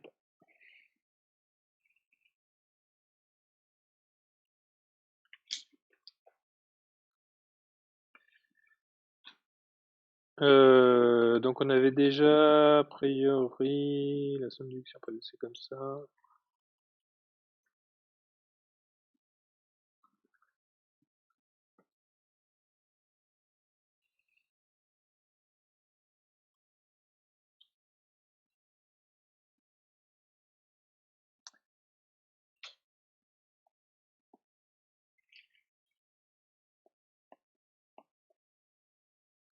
Je dérive par rapport à θ, et j'annule. Donc ça on l'avait déjà fait tout à l'heure. Donc on se retrouve avec un sigma i égale 1 à 10 d1 sur θ, moins la somme des xi, vous voyez qu'il va de 1 à 10 aussi. Donc là ça a donné 10 sur θ, lui, là. Parce que ça faisait déjà 10 log de θ, hein.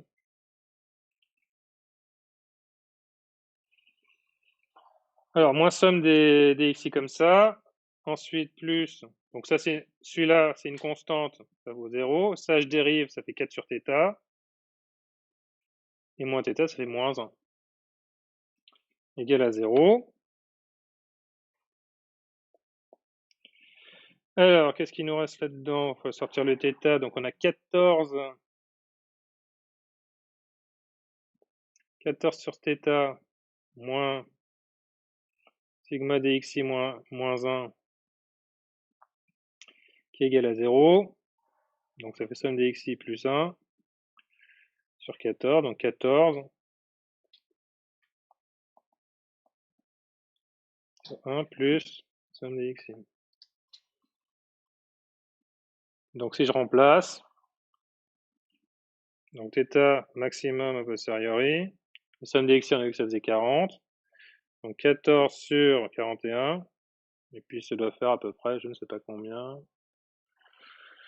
un truc, un genre 0,34. Hop, quelle heure ça nous fait? Hop, exercice 20, loin géométrique. Il y a des questions là-dessus ou pas? Oui, c'est assez répétitif là, tout ce qu'on a fait. Si là, il y a toujours quelque chose qui vous manque, n'hésitez pas à me le dire, hein, parce que sinon on avance. Loi géométrique et vraisemblance. Un robot effectue des actions. Sur son efficacité, on a noté le temps d'exécution en secondes de 100 tâches qu'il effectue. Donc c'est toujours le même exercice, et puis là c'est juste maximum de vraisemblance. C'est juste une présentation qui est un peu différente, hein, pour vous habituer à voir que les exos ils sont pas forcément toujours posés de la même manière.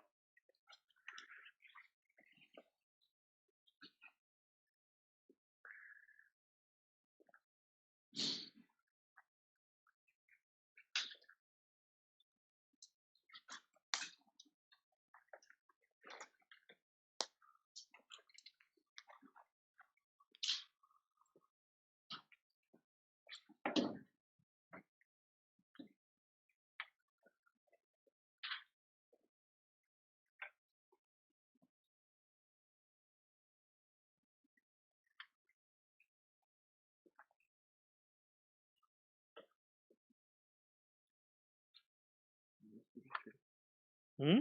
Je suis toujours dessus. Non, je joue.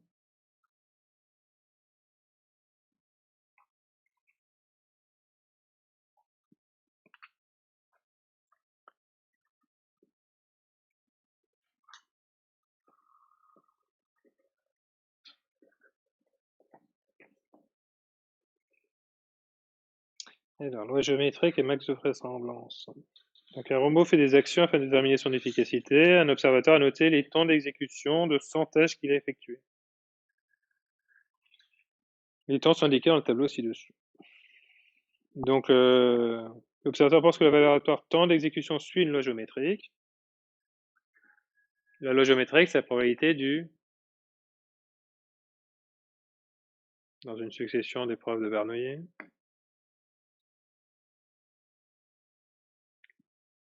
Sinon, c'est écrit là. Donc, on fait une succession d'épreuves de Bernoulli et on note à la fin.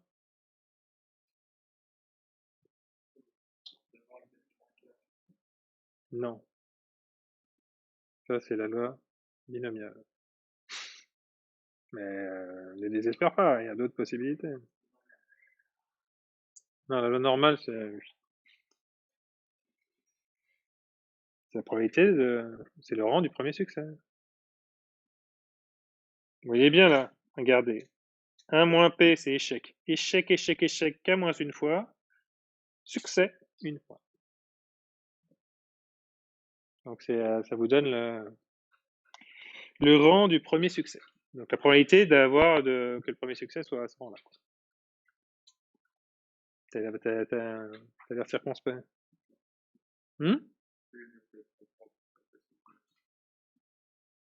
Bon, en général, elle est écrite dans l'autre sens. Hein. On met les K-1 échecs en premier et le dernier en succès. Quoi. Bah, pour avoir la probabilité que le premier succès arrive en 5e position, il faut échouer, échouer, échouer, échouer et réussir. Donc, il pense que ça suit ça, déterminer la valeur du paramètre P de maximum de vraisemblance. Bon, qu'est-ce qui est un peu différent comme c'est quoi Qu'est-ce qui est un peu différent dans la présentation par rapport aux autres exos? Parce qu'on a déjà fait un exo sur la géométrie qui était le premier, il me semble, qui n'était pas tout à fait présenté pareil.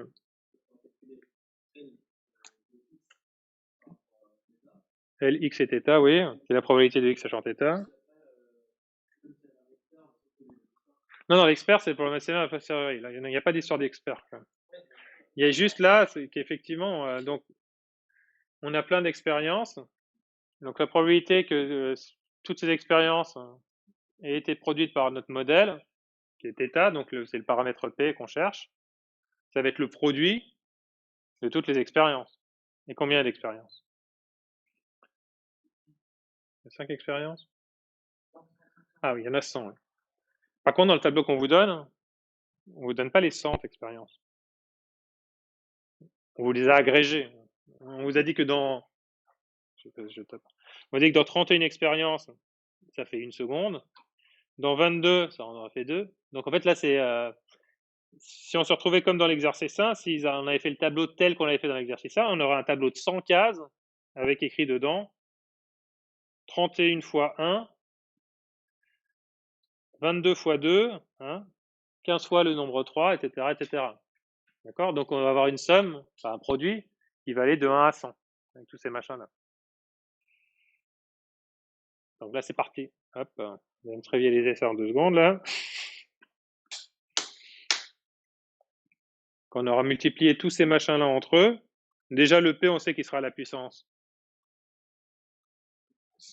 Combien? Pourquoi moins 1? Il y a 100 expériences. Hein. Donc on va multiplier 100 quantités de ce type-là, hein, donc ça aura P puissance 100. Et les 1 moins P, bah, ça dépend à chaque fois de la valeur de K. La valeur de K, c'est quoi dans le tableau, les valeurs de K?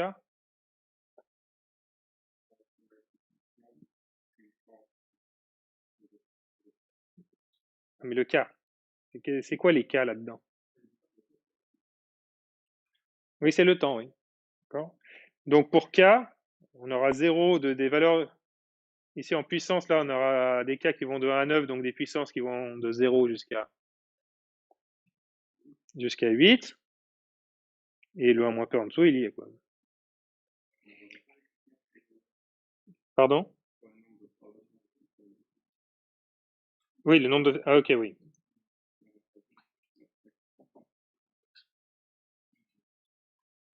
32 fois avec 1.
Bon, là, j'ai réécrit le truc. C'est pas beaucoup de temps, peut-être ça va passer. Donc, la vraisemblance, donc sa probabilité de x sachant θ, et donc c'est le produit pour chacune des expériences, il y en a 100. Hein, des P de x6 sachant, enfin des kj sachant θ. Et d'après ce qui est écrit là, bon, moins et θ, c'est les P, hein. Donc, c'est ça, et kj à chaque fois, qui est le résultat de l'expérience, pour une expérience. Donc, un coup c'est 1, un coup c'est 2, jusqu'à 9. Hein. Et en fait, comme si le tableau il est résumé, hein, il agrège tous les trucs qui ont donné le même résultat. C'est le produit pour les 9 issues possibles. Donc des KI qui sont a priori les temps en secondes, quoi. Puissance NI qui sont les effectifs.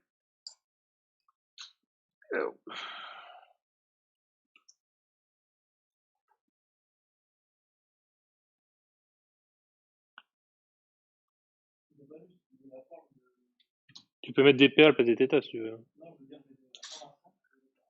De quoi celle-là? Bah oui, pourquoi pas, mais après ça va être chiant de remplacer, quoi. C'est là quand je devrais remplacer, j'aurais juste mettre les NI, je sais que c'est les éléments qui sont dans mon tableau. C'est les effectifs qui sont dans mon tableau. Et les KI, ce sont a priori les temps.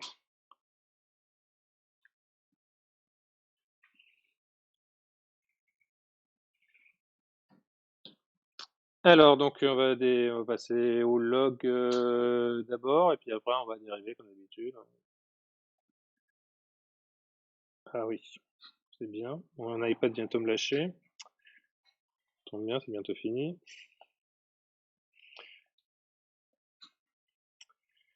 Donc c'est la somme de i égale 1 à 9 de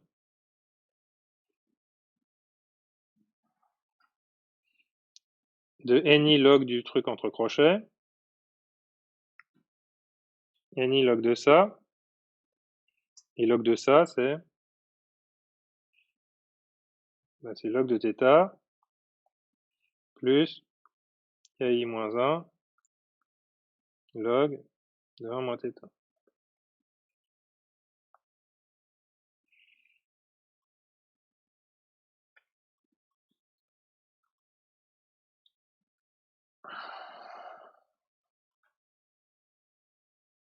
Donc ici, ce que je cherche, moi, c'est les paramètres θ. Pourquoi j'écris que c'est ça égale à 0? J'écris n'importe quoi. Alors le dérivé d'abord.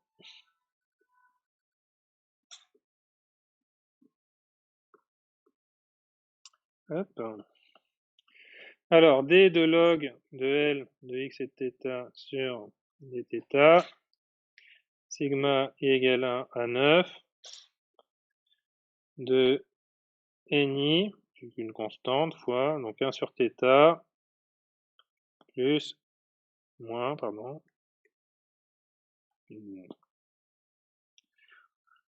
k moins 1 sur 1 moins θ, ouf, égal à 0, si et seulement si. On va passer tout ça par tout ce qu'il faut. Ça y on est bon. Et à la fin, vous allez trouver que c'est au 0 lorsque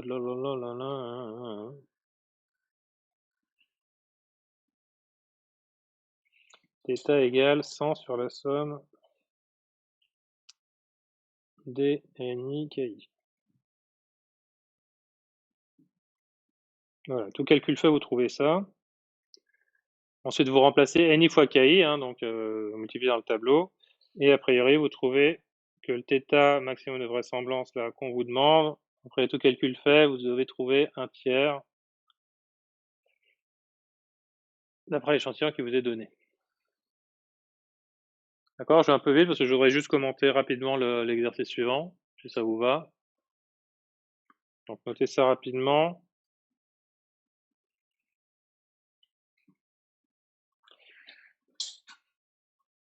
Dans ce temps-là, je vais remettre à charger ce truc.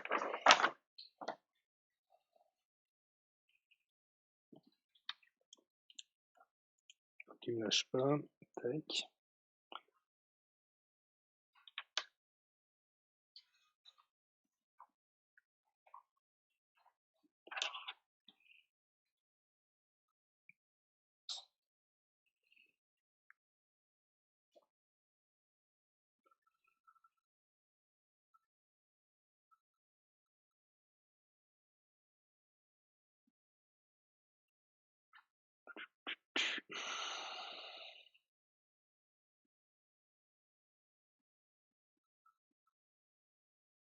Il vient d'où le 100 qui est là? Rapidement. La somme des ni. Quand il est distribué là, vous avez deuxième dénominateur, vous foutez le dénominateur et puis vous trouvez ça. Alors, College Technique Base. Donc vous avez un corpus, c'est-à-dire un ensemble de documents qui s'appelle grand C. Donc les documents, c'est D1, D2, etc. jusqu'à Dn. Et chaque document est composé de mots. Donc par exemple, un document, c'est le chat est dans le jardin. Donc il est composé, sa longueur, il est composé de 6 mots. Hein. Et on souhaite classer documents. Donc par exemple avec une classe automobile, une classe biologie, ou sinon tu regardez des mails, des classes spam, ou pas spam, des choses comme ça. Quoi. Donc vous allez créer un modèle qui en gros génère au mieux ces sacs de mots. Quoi. Donc on veut construire ce modèle θc sur la probabilité d'apparition des mots. Et une classe de commande serait caractérisée par les mots ayant une forte probabilité d'apparition. Donc, probabilité d'observer un document en fonction des probabilités d'observer chacun des mots. Donc là, a priori, on fait une hypothèse que la probabilité des mots sont indépendants, ce qui est après une hypothèse un peu gonflée quand même, parce que bon, le chat est dans le jardin. Vous doutez bien que dans des phrases comme ça, des documents plus longs, a priori, il y a des répétitions et des mots qui apparaissent plus fréquemment en même temps que d'autres. Hein. Donc, l'hypothèse d'indépendance, elle n'est pas vraiment vérifiée. Mais on l'a fait là parce qu'elle est plus simple. On verra si ça marche assez bien. Donc la probabilité d'un document, ça va être le produit des probabilités des mots. Quoi. Donc pour un document I, ça va être produit sur J de ces mots qui sont là. Quoi. Ça va? Pas de difficulté. On introduit une variable xij, donc qui est le nombre d'apparitions cette fois-ci du mot J dans le mot I et un dictionnaire qui est là. C'est juste pour simplifier un peu ce machin-là, parce qu'à chaque fois d'un texte à l'autre, vous n'aurez pas forcément les mêmes mots et pas forcément des tailles de texte qui sont identiques. Alors que si vous regardez, si vous fixez un vocabulaire avec des nombres d'apparitions, après vous avez toujours des vecteurs qui ont toujours la même taille, Non. Votre vecteur, il est plein de zéros en général pour tous les mots qui apparaissent pas, et puis dès que vous avez un mot qui apparaît, vous mettez son nombre de fois qui apparaît. Donc là, vous vous retrouvez avec des vecteurs qui ont tous la même taille, quoi. Écrire cette fois-ci P de D sachant θ C en fonction des x, i, j, c'est-à-dire des nombres d'apparitions et des probabilités de mots. C'est un peu la même chose que le tableau agrégé de tout à l'heure, quoi. Vous voyez, tout ce qu'on vient de faire là avec 1 seconde pour les composants électroniques, il y en a qui font 1 seconde, machin, c'est le même principe ici, sauf que c'est avec les mots, quoi. Ça va? Donc c'est le même principe que là, hop. Donc on a une loi multinomiale d'événements discrets et directement associée à une probabilité estimée, blablabla. Alors, pour trouver les paramètres θ, c, nous allons maximiser la vraisemblance des paramètres pour l'ensemble de la classe C du corpus. Formuler ce problème d'optimisation en fonction des observations et des paramètres PIJ. Donc ça c'est encore la même chose, quoi. Votre problème d'optimisation, ça va consister à calculer les différents θc ici, là, qui apparaissent. Donc les probabilités d'apparition de chaque mot, en fait.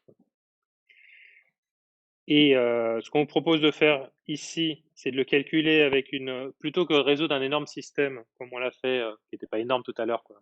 Mais faire la dérivée selon les différents paramètres, et ensuite regarder. Donc ici, ça va pour chaque mot, hein. Faire des dérivées pour chaque mot, bon, ça dépend, ça va faire une équation pour chaque mot de vocabulaire, hein.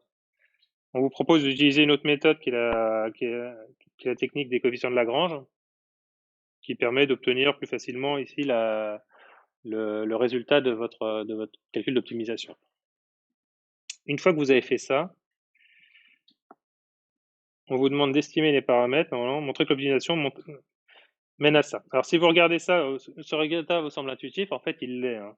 Si vous regardez bien, les PJ là, les probabilités pour chaque mot, vous allez voir que c'est le nombre d'apparitions dans tout le corpus des mots fois le nombre de fois qui, pour chaque mot du c'est le corpus, pour chaque document du corpus, normalisé par chaque document du corpus et chaque J appartient à D, sur chaque mot qui est les probas de chaque mot, les nombres de fois, nombre d'apparitions, XJ, ouais. Et en C là.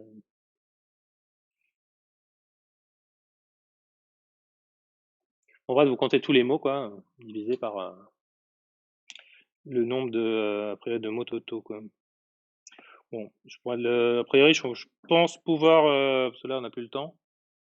Si vous voulez, on le fait en début de séance suivante, là, parce que c'est quand même un modèle qui est important, et puis ça tombe souvent en contrôle, quoi, ce genre de truc. Vous pouvez réfléchir d'ici quand même la semaine prochaine, même si vous serez à distance. Comme ça, on le corrige d'emblée dès le départ, quoi, pour essayer de trouver les probabilités pour chaque d'apparition pour chaque classe. Vous avez un certain nombre de documents, ils sont dans une classe ou pas dans la classe, quoi. Vous regardez, vous comptez combien de fois ils sont dans la classe par rapport à le nombre de fois qu'ils apparaissent partout, quoi. Un truc comme ça. Je pense que c'est le C, c'était bien la classe, la première ligne. Ouais. Donc, pour estimer la probabilité d'un mot sachant une classe, hein. En gros, c'est le nombre de fois qu'il apparaît dans la classe sur le nombre de fois qu'il apparaît partout, quoi. Voilà. Du coup, on va partir en TP. Un TP qui est assez sympa là, sur de la classification d'images, par maximum de vraisemblance notamment. Où on va essayer de discriminer des lettres, a priori. Donc voilà. À distance, je vous propose de vous mettre sur le Mattermost dans le salon MAPSI groupe 2. Et je vais faire mon possible pour lire vos messages en même temps. Comme a priori vous êtes moins nombreux. Alors surtout ceux qui sont bien dans le bon groupe, hein, pas ceux qui profitent de pouvoir suivre à distance alors qu'ils auraient dû être là présents. Sachant que, j'ai déjà dit, pour le TME, pour l'évaluation en TME, le plus simple pour moi, et c'est ce que je vais faire, c'est que je passe vous voir et puis je regarde votre progression au fur et à mesure pendant que vous êtes dans la salle. Donc ceux qui sont censés être là aujourd'hui et qui sont pas là, c'est un petit peu embêtant, quoi. Ça me permet pas de les évaluer correctement. Donc si vous êtes censé être présent physiquement, soyez présent physiquement. Voilà. Je vous remercie et puis je vous dis à la prochaine.